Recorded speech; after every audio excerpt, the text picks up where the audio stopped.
시퍼런 창날이 거대한 범의 목을 겨누던 그 밤, 마을 사람들은 환호했습니다.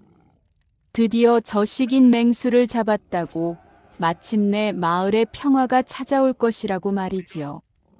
그런데 말입니다. 바로 그 순간, 마을에서 가장 고왔던 처녀 연희가 그 창날 앞을 가로막았습니다. 온몸이 상처투성이인 연희가 범을 껴안고 절규했습니다. 안 됩니다. 이 이를 죽이려거든 저부터 죽이십시오. 이 이는 짐승이 아니라 제 정인이란 말입니다. 짐승을 사랑한 처녀. 과연 이 기괴하고도 애절한 사랑의 끝은 어디였을까요? 그 시작은 무엇이었고 끝은 어떻게 맺어졌을까요? 여러분, 지금부터 제가 가슴 시린 그 전설 속으로 여러분을 안내하겠습니다. 깊은 숨을 한번 들이마시십시오. 그리고 함께 떠나보시지요. 구독과 좋아요는 더 많은 이야기를 전하는데 큰 힘이 됩니다. 때는 조선 후기. 강원도 깊은 산세에 자리 잡은 어느 외딴 마을이었습니다. 산은 높고 골은 깊어 한양에서 오는 관리조차 1년에 한 번 올까 말까 했던 곳이지요. 이 마을에 연희라는 처녀가 살았습니다. 나이는 18. 부모를 일찍 여의고 병든 노모를 홀로 모시며 약초를 캐 생계를 이어가는 처지였지요. 연희의 어머니는 몇 해 전 산에서 독초를 잘못 먹고 하반신을 쓰지 못하게 되었습니다. 연희는 매일같이 산에 올라 약초를 캐고 그것을 팔아 근근히 살아갔지요. 어느 날 노모가 기침을 하며 말했습니다. 연아, 엄마는 괜찮으니 너는 시집이나 가거라. 이 늙은 것 때문에 내 청춘을 다 보내면 어쩌려고. 연희는 밝게 웃으며 대답했습니다. 어머니, 무슨 말씀이십니까? 저는 어머니와 함께 있는 것이 제일 좋습니다. 오늘도 좋은 약초를 캐러 가겠습니다. 여러분, 연희는 비록 가난했으나 마음씨만큼은 봄날처럼 따스한 처녀였습니다. 다친 짐승을 보면 그냥 지나치지 못했고, 굶주린 아이를 보면 자신의 죽 한 그릇도 기꺼이 나눠주곤 했지요. 마을 사람들은 그런 연희를 숲의 선녀라 불렀습니다. 하지만 동시에 걱정도 했지요. 저렇게 순진해서야 어찌 이 험한 세상을 살아가겠는가 하고 마을 우물가에서 아낙네들이 수군거렸습니다. 연희가 또 산에 간다더군. 요즘 산이 얼마나 험한데. 쯧쯧 요즘 밤마다 산군의 울음소리가 들린다는데 걱정이야. 저 착한 애가 무슨 변을 당하면 어쩌나. 하지만 말입니다. 이 평화로워 보이는 마을에는 대대로 내려오는 흉흉한 금기가 하나 있었습니다. 마을 뒷산 범바위라 불리는 그곳에는 절대 해가 진 후 가서는 안 된다는 것이었지요. 왜냐하면 그곳엔 사람의 말을 알아듣고 사람의 간을 파먹는 산의 범이 산다는 전설이 있었으니까요. 마을 사랑방에서 노인들이 모여 이야기했습니다. 한 노인이 으스스하게 말했습니다. 내가 젊었을 적일이네. 그때도 한 청년이 밤에 범바위에 갔다가 돌아오지 못했지. 다음 날 찾아보니 옷가지만 남고 온데간데 없더군. 다른 노인이 맞장구 쳤습니다. 맞아. 그 범은 보통 범이 아니야. 100년을 산 범은 사람으로 둔갑한다 하지 않았나. 혹시 그놈이 또 다른 노인이 떨리는 목소리로 말했습니다. 산신령께서 노하신 게야. 우리가 무슨 죄를 지었기에 이런 저주를 내리시는가? 사랑방 밖에서 이 대화를 엿듣던 연희는 고개를 저었습니다. 하지만 연희는 이런 소문을 믿지 않았습니다. 아니, 믿고 싶지 않았던 것이지요. 어머니의 병을 고칠 약초는 오직 범바위 근처 깊은 골짜기에만 있었으니까요. 그리고 바로 그날 밤 마을에 끔찍한 소식이 전해졌습니다. 마을의 청년 만석이 산에서 돌아오지 않은 것입니다. 그는 연희를 짝사랑하던 건장한 청년이었는데 범을 잡아 연희에게 구원하겠다며 혼자 산에 올라갔다가 행방불명이 되고 만 것이지요. 횃불을 든 수색대가 산을 뒤졌습니다. 만석아, 어디 있느냐? 사흘째 수색 끝에 발견된 것은 피로 얼룩진 만석의 옷가지뿐이었습니다. 마을은 공포에 휩싸였지요. 마을 광장에 사람들이 모였습니다. 촌장이 엄숙하게 말했습니다. 이제 더는 두고 볼 수 없다. 우리는 단결하여 저 흉물을 잡아야 한다. 범을 잡지 못하면 다음은 우리 자식들이 당할 것이다. 마을 사람들은 서로를 의심하기 시작했습니다.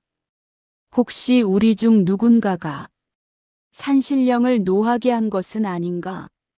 누가 금기를 어긴 것이 아닌가? 공포는 이렇게 서로를 갉아먹기 시작한 것이지요. 하지만 연희에게는 선택의 여지가 없었습니다. 어머니의 병은 날로 깊어져만 갔고 약초는 반드시 필요했으니까요. 어느 안개 자욱한 새벽이었습니다. 연희는 남들 몰래 산 깊숙이 들어갔습니다. 범바위를 지나 아무도 가지 않는 그 골짜기까지 귀한 약초를 발견한 연희는 기쁨에 들떠 더 깊이 들어갔습니다. 하지만 그때였습니다. 발밑에 바위가 무너졌습니다. 아! 연희는 벼랑 아래로 굴러떨어지고 말았습니다. 의식이 흐려지는 가운데 연희는 느꼈습니다. 누군가의 따뜻한 품에 안겨 있다는 것을 말이지요. 얼마나 지났을까요? 희미하게 정신이 들어가던 그 순간 연희는 느꼈습니다. 누군가의 따뜻한 품에 안겨 있다는 것을. 정신을 차렸을 때 연희의 눈앞에는 무시무시한 짐승이 아니라 수려한 외모의 한 사내가 있었습니다. 깊은 산속 인적 없는 이곳에 사람이 있다는 것도 놀라웠지만 그보다 더 놀라운 것은 사내의 눈빛이었습니다. 깊은 호수처럼 맑고 가을 하늘처럼 고요한, 하지만 왠지 모를 슬픔이 깃들어 있는 그 눈빛을 연희는 평생 잊을 수가 없었습니다. 연희가 깨어났을 때 그녀는 낯선 오두막에 누워 있었습니다. 다친 다리에는 정성스럽게 지식인 약초가 발라져 있었고 상처는 깨끗한 천으로 감겨 있었지요. 오두막은 단순했지만 정갈했습니다.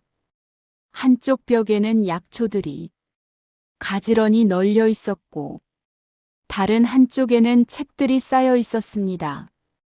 연희는 생각했습니다. 이 깊은 산 속에 누가 이런 곳에서 산단 말인가. 그때 문이 열리며 사내가 들어왔습니다. 손에는 물동이를 들고 있었지요. 사내가 낮고 부드러운 목소리로 말했습니다.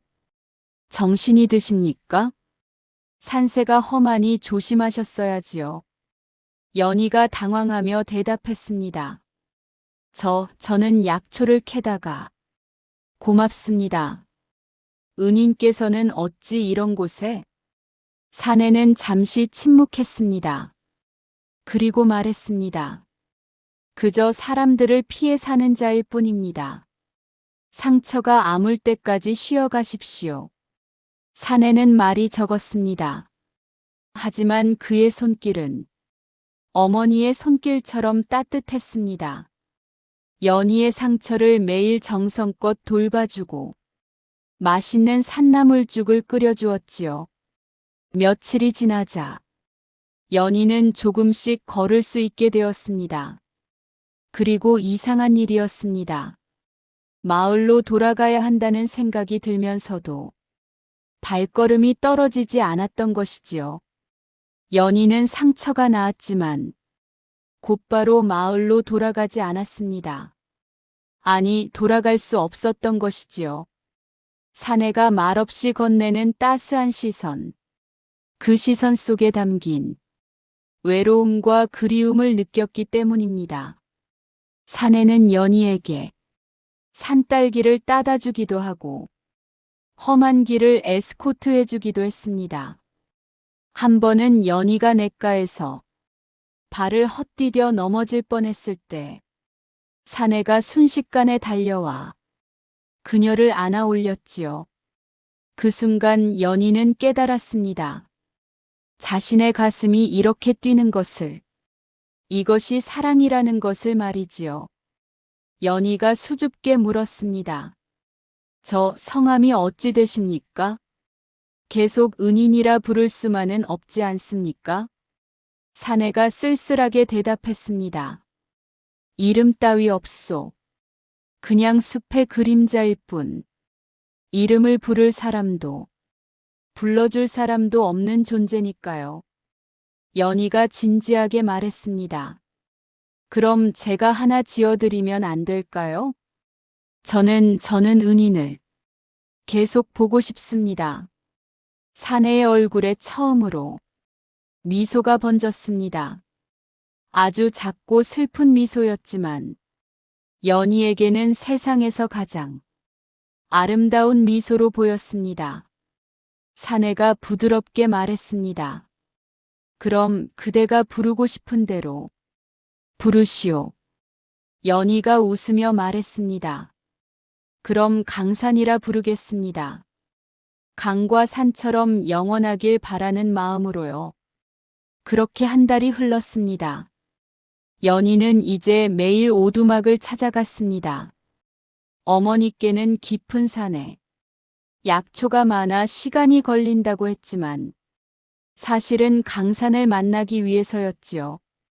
강산은 그를 알았지만 세상 이야기는 몰랐습니다. 연희는 그에게 마을의 이야기, 사람들의 이야기를 들려주었습니다. 어느 날 연희가 밝게 말했습니다. 오늘은 마을에 약장수가 왔다 갔어요. 신기한 물건들을 많이 팔았지요. 언젠가 강사님도 마을에 함께 가면 강산이 갑자기 어두운 목소리로 말했습니다. 안 됩니다. 나는 사람들 앞에 나설 수 없는 몸이요. 연희는 이상했습니다. 강사는 가끔씩 이렇게 어두운 표정을 지었고 특히 보름이 가까워질수록 그 표정은 더 짙어졌지요. 하지만 연희는 그 이유를 알지 못했습니다. 아직은 오두막 뒤편에서 혼자 있던 강산이 중얼거렸습니다. 연희 미안하오. 나는 당신에게 진실을 말할 수 없소. 만약 당신이 내 정체를 알게 된다면 당신은 날 떠날 것이오. 한편 마을에서는 한 청년이 연희를 감시하고 있었습니다. 바로 칠성이라는 청년이었지요. 그는 어릴 적부터 연희를 사모해왔지만 연희는 한 번도 그를 돌아보지 않았습니다. 칠성이 어둠 속에서 중얼거렸습니다. 연희, 너는 요즘 날마다 산에 간다더구나. 대체 무엇을 하는 것이냐? 나를 피해 누구를 만나는 것이냐? 어느 날 칠성은 연희를 몰래 뒤따라갔습니다. 그리고 그는 보고 말았습니다. 연희가 낯선 사내와 함께 있는 모습을. 나무 뒤에 숨어 지켜보던 칠성은 이를 갈았습니다. 저놈이 연희를 홀린 것이로구나. 저 괴상한 놈은 대체 누구인가? 산속에 혼자 사는 놈이라니.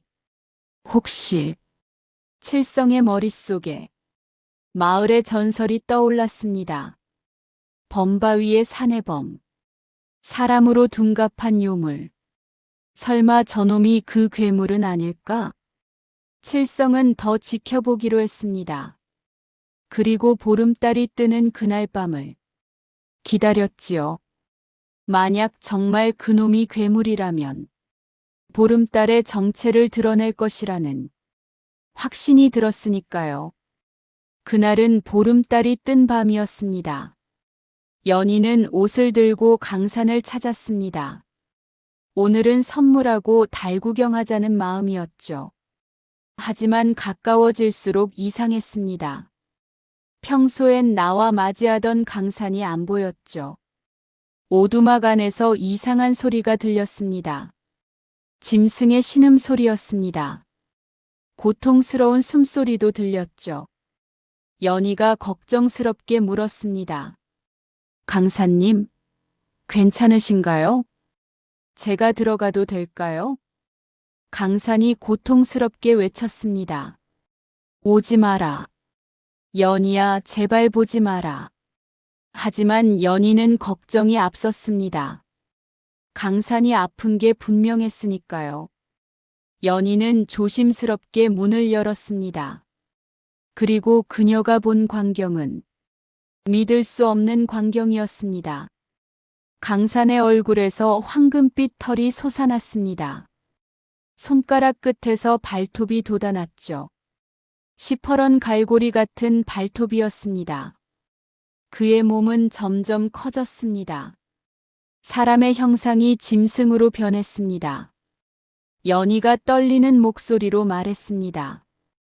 강사님, 이게 대체 이제 알았구나. 나는 괴물이다. 강사는 천천히 입을 열었습니다. 짐승의 목소리였지만 사람의 마음이 담겨 있었죠. 무섭느냐? 이것이 나의 본 모습이다. 나는 내가 알던 강산이 아니다. 이 산에 100년을 산 늙은 범일 뿐. 연희는 슬픔으로 표정이 변했습니다. 강산이 계속 말했습니다. 인간이 되고 싶었다. 사람들처럼 웃고 울고 싶었다. 사랑하고 싶었다. 그래서 산신령께 기도했지. 백날을 기도했다. 제발 인간으로 만들어 달라고. 산신령은 반쪽 소원을 들어주었습니다. 낮에는 인간의 모습을, 하지만 보름달이 뜨면 본래 모습으로. 그 저주는 풀리지 않는다고 했다. 진실한 사랑을 받을 때까지. 하지만 어떤 인간이 짐승을 사랑하겠나. 나는 영원히 이 모습으로 살아야 한다. 강산이 창밖의 달을 바라봤습니다. 눈물을 흘렸습니다. 그러니 제발 나를 떠나거라. 내가 내게 해를 끼칠까 두렵다. 보름이 되면 본능을 억누르기 힘들다. 여러분, 이 순간 연희는 무엇을 했을까요? 두려움에 도망쳤을까요? 아니면 연희가 천천히 범에게 다가갔습니다. 강사님, 연희가 범의 앞발을 잡았습니다. 두 손으로 꽉 잡았습니다. 울먹이며 말했습니다. 아니요. 당신은 괴물이 아닙니다. 당신의 눈은 여전히 그 눈입니다. 다정했던 사내의 눈입니다. 짐승의 가죽을 썼을지언정 당신의 마음은 여전합니다. 제 마음을 가져간 나의 정인입니다. 범이 된 강산. 놀라 숨을 멈췄습니다. 강산은 믿을 수 없다는 듯 연희를 봤습니다. 그의 눈에서 눈물 한 방울이 떨어졌습니다. 커다란 눈물이었습니다. 연희가 강하게 말했습니다. 제가 두려운 건 당신의 모습이 아닙니다. 당신이 저를 떠나보내려는 마음입니다. 저는 당신과 함께하고 싶습니다. 범이 천천히 연희를 감쌌습니다.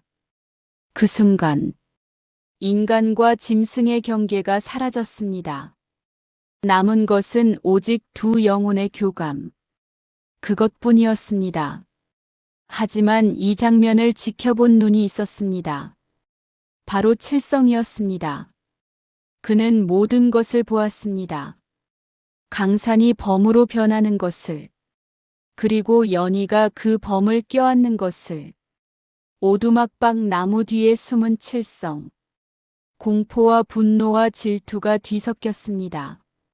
저것이 범이라니. 그리고 연희가 저 괴물을. 미쳤구나. 연희가 완전히 미쳐버렸어. 칠성이 뒤로 물러나다가 나뭇가지를 밟았습니다. 크게 소리가 났습니다. 범으로 변한 강산이 고개를 돌렸습니다. 낮은 으르렁 소리가 들렸습니다. 강산이 기척을 느꼈습니다. 칠성은 혼비백산하여 달아났습니다. 마을로 달려갔습니다. 어둠 속을 정신없이 달리며 칠성이 중얼거렸습니다. 마을 사람들에게 알려야 해. 저 괴물을, 그리고 연희를 모두 알려야 해. 여러분, 이제 모든 것이 파국으로 치닫습니다. 평화로운 사랑은 끝나가고 있었습니다. 그날 새벽, 칠성은 마을 사람들을 광장에 모았습니다. 그리고 자신이 본 것을 모두 말했습니다. 마을 종이 요란하게 울렸습니다. 사람들이 모여들었습니다. 칠성이 흥분하여 외쳤습니다. 연희가 범과 정을 통하고 있습니다. 제가 직접 봤습니다. 저 괴물이 우리 마을에 재앙을 불렀습니다. 군중이 경악했습니다. 한 사람이 물었습니다. 뭐라고? 그게 사실이냐? 다른 사람이 말했습니다. 그러고 보니 연희가 요즘 산에만 가더니. 또 다른 사람이 외쳤습니다. 귀신이 씌었구나. 저런 미친년을 두면 우리 모두 죽는다. 마을 사람들은 순식간에 광기에 휩싸였습니다. 생존이라는 이름 아래 그들은 인간성을 잃어갔습니다. 촌장이 엄숙하게 말했습니다. 이는 마을 전체의 문제다. 저 범을 잡아 죽이고 연희는 마을에서 쫓아내야 한다. 군중이 들고 일어났습니다. 범을 죽여라. 연희를 쫓아내라. 집안에서 이 소리를 듣는 연희. 그리고 그녀의 어머니. 어머니가 떨리며 말했습니다. 연아, 내가 정말 그런 짓을. 아니야. 내 딸이 그럴 리가. 연희가 눈물을 흘렸습니다. 어머니 죄송합니다. 하지만 저는 강사님을 버릴 수 없습니다. 마을 사람들은 무기를 들었습니다. 쇠스랑, 낫, 도끼, 그리고 독을 묻힌 화살까지. 그들은 거대한 덫을 준비했습니다. 숲으로 향했습니다. 무기를 든 마을 사람들. 산으로 올라갔습니다. 횃불을 든 무리가 숲을 수색했습니다. 그들은 숲에 불을 질렀습니다. 범을 몰아내기 위해서라고 했습니다. 하지만 사실은 그저 분노의 표출이었죠. 생존을 위한다는 핑계로 그들은 숲의 평화를 짓밟았습니다. 오두막에서 이 광경을 본 강산. 비통하게 말했습니다. 연희, 이제 끝이오. 나 때문에 당신까지 위험해졌소. 제발 마을로 돌아가시오. 연희가 단호하게 대답했습니다. 아니요. 저는 당신과 함께 있겠습니다. 어디로든 함께 가요, 강사님. 강사는 연희의 손을 잡았습니다. 그리고 범의 모습으로 변했습니다. 연희를 등에 태웠습니다. 둘은 더 깊은 숲으로, 사람의 발길이 닿지 않는 곳으로 도망치기 시작했습니다. 범이 된 강산이 연희를 태우고 숲을 질주했습니다. 빠른 발소리, 나뭇가지 부러지는 소리, 뒤쫓아오는 함성이 들렸습니다. 하지만 마을 사람들은 집요했습니다. 그들은 숲 곳곳에 덫을 놓았습니다. 독화살을 쏘아댔습니다. 그때였습니다. 강산이 거대한 쇠덫을 밟았습니다. 다리에 박힌 쇠창날, 피가 흘렀습니다. 하지만 강산은 연희를 위해 고통을 참으며 계속 달렸습니다. 쇠사슬 소리가 났습니다. 범이 고통스럽게 포효했습니다. 피를 흘리며 달리는 범. 연희가 울부짖었습니다. 강산님, 멈추세요. 다치셨어요. 화살이 날아오는 소리가 들렸습니다. 쉿, 쉿, 쉿. 그리고 독화살이 강산을 관통했습니다. 한 발, 두 발, 세 발. 독화살은 계속해서 강산의 몸에 박혔습니다. 그래도 강산은 멈추지 않았습니다. 연희를 지키기 위해 마지막 힘까지 쏟아부었습니다. 마침내 작은 동굴에 도착했습니다. 강산은 연희를 내려놓고 쓰러졌습니다. 무거운 몸이 쓰러지는 소리. 연희가 비명을 지르며 말했습니다. 강산님, 강산님, 정신 차리세요. 피 흘리는 강산을 끌어안고 연희가 오열했습니다. 강산의 숨이 점점 약해졌습니다. 독이 온몸에 퍼지고 있었습니다. 연희는 필사적으로 상처를 막았습니다. 하지만 소용없었습니다. 강산이 가까스로 말했습니다. 연희 미안하오. 당신을 지키지 못해서. 연희가 울먹이며 대답했습니다. 아니요. 당신은 저를 지켰어요. 제발, 제발 눈 감지 마세요. 하지만 마을 사람들은 그들을 찾았습니다. 피자국을 따라왔습니다. 동굴을 포위했습니다. 동굴 입구를 막아선 마을 사람들. 발소리, 횃불 타는 소리, 무기 부딪히는 소리가 들렸습니다. 촌장이 외쳤습니다. 나와라. 더 이상 도망칠 곳은 없다. 저 짐승을 내놓고 너는 마을로 돌아오너라. 동굴 안 강산을 끌어안은 연희. 연희가 떨리는 목소리로 말했습니다. 강산님, 제가 나가서 말씀드릴게요. 제가 설명하면. 강산이 약하게 대답했습니다. 소용없소. 그들은 이미 결정했소. 연희는 일어났습니다. 그리고 동굴 밖으로 걸어 나갔습니다. 사람들이 그녀를 잡으려 했습니다. 연희는 소리쳤습니다. 연희가 동굴 입구에 섰습니다. 양팔을 벌렸습니다. 연희가 절규하며 외쳤습니다. 안 됩니다. 이 일을 죽이려거든 저부터 죽이십시오. 군중이 웅성거렸습니다. 연희가 울먹이며 계속 말했습니다. 이 이는 한 번도 사람을 해친 적이 없습니다. 오히려 배고픈 이들에게 노루를 던져주고 길 잃은 저를 지켜준 이 산의 주인입니다. 한 사람이 외쳤습니다. 거짓말 말라. 만석이가 죽은 것도 저놈 짓이다. 연희가 강하게 말했습니다. 아닙니다. 만석은 혼자 욕심에 눈이 멀어 절벽에서 떨어졌습니다. 강사님이 구해주려 했지만 이미 늦었던 것입니다. 연희는 모든 진실을 말했습니다. 하지만 사람들은 듣지 않았습니다. 아니, 듣고 싶지 않았던 것이지요. 촌장이 냉혹하게 말했습니다. 내가 그놈에게 홀렸구나. 비켜라, 연희. 안 비키면 너도 함께 죽는다. 연희가 단호하게 대답했습니다. 좋습니다. 함께 죽겠습니다.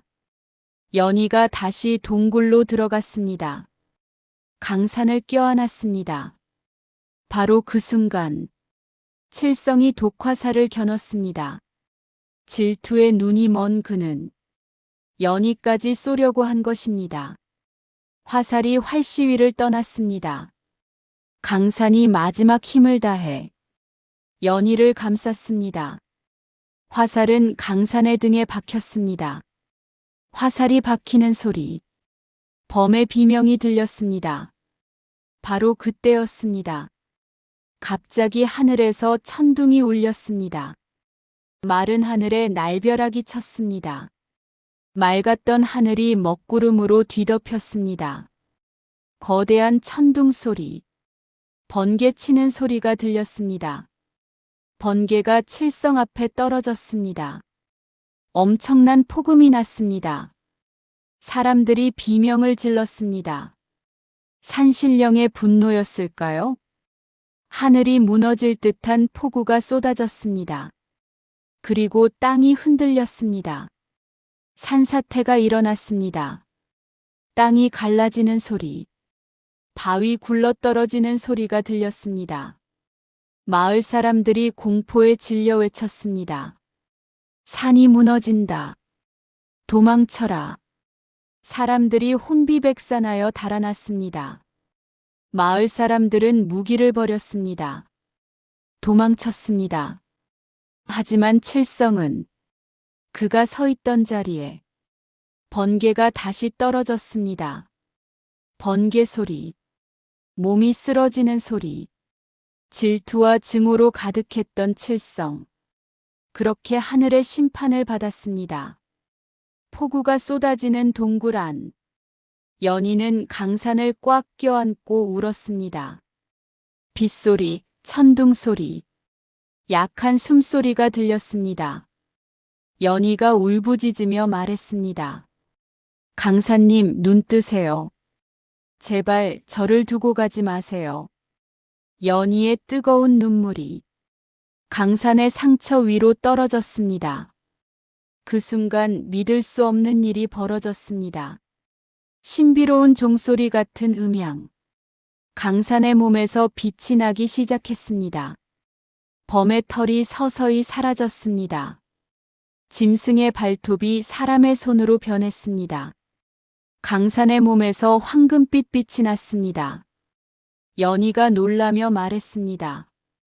강산님, 이게 완전한 인간의 모습으로 돌아온 강산.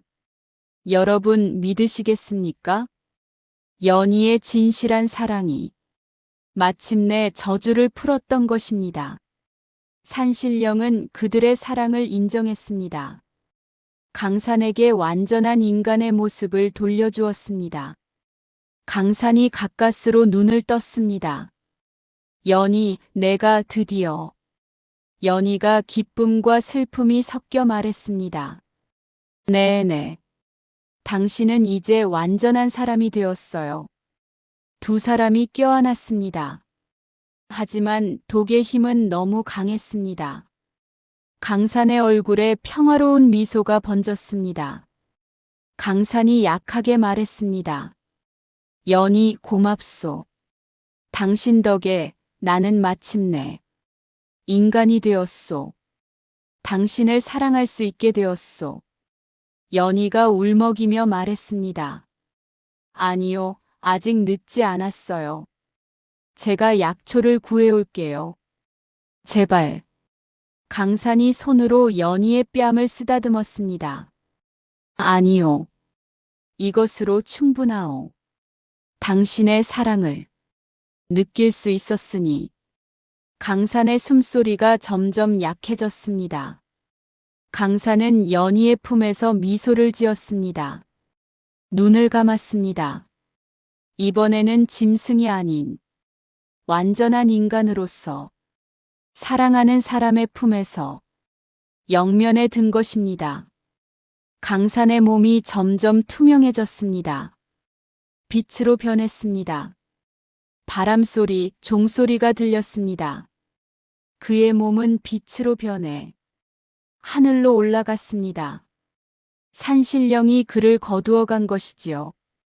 연희는 하염없이 그 빛을 바라봤습니다. 울었습니다.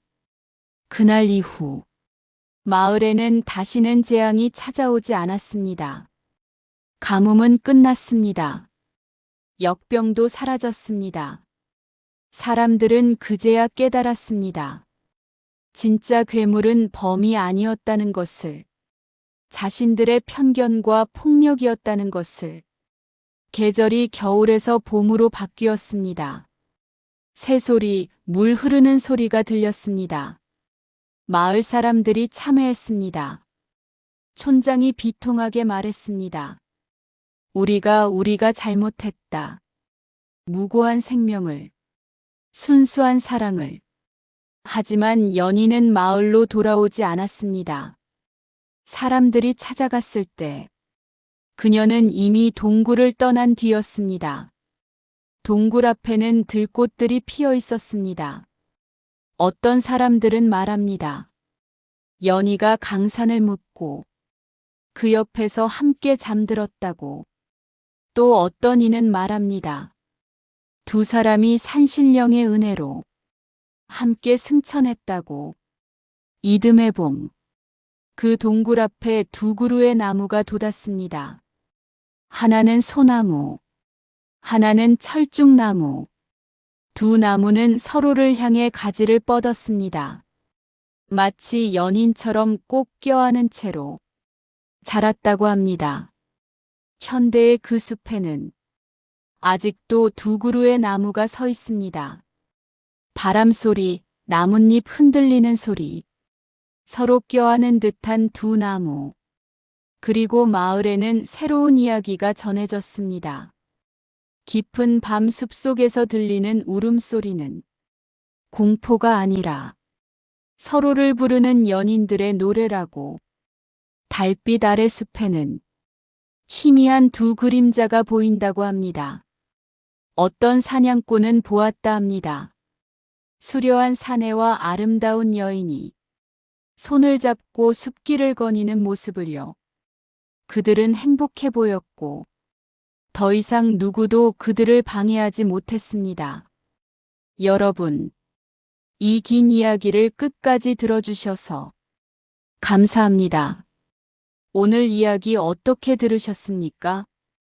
범의 가죽을 썼으나 사람보다 따뜻했던 강산, 사람의 탈을 썼으나 짐승보다 잔인했던 마을 사람들. 진짜 괴물은 과연 누구였을까요? 여러분, 우리는 지금도 종종 다르다는 이유만으로 누군가를 괴물 취급하지는 않습니까? 피부색이 다르다고, 사랑하는 방식이 다르다고, 생각이 다르다고, 믿음이 다르다고 해서 말입니다. 하지만 기억하십시오. 진정한 괴물은 겉모습이 아니라 우리 마음 속의 편견과 증오라는 것을. 사랑은 말입니다. 모든 것을 뛰어넘습니다. 종을 넘고 신분을 넘고 편견을 넘고 심지어 죽음마저 넘어서는 것이지요. 연희와 강산이 그랬듯이 말입니다. 여러분의 곁에는 어떤 사람들이 있습니까? 그들을 당연하게 여기고 계시지는 않습니까? 오늘만큼은 그들에게 편견 없는 따뜻한 진심을 전해보는 건 어떨까요? 사랑하는 사람에게 사랑한다고, 고마운 사람에게 고맙다고, 미안한 사람에게 미안하다고 말할 수 있을 때 말하십시오. 연희처럼 후회하지 않도록 말입니다.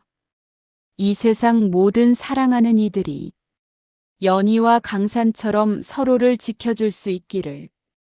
그리고 그 사랑이 어떤 편견도 이겨낼 수 있기를 바랍니다. 긴 시간 함께 해주셔서 진심으로 감사드립니다. 다음에도 더 흥미롭고 감동적인 이야기로 찾아뵙겠습니다. 여러분, 오늘도 사랑하는 사람들과 따뜻한 하루 보내시길 바랍니다. 구독과 좋아요는 저희에게 큰 힘이 됩니다. 안녕히 계십시오.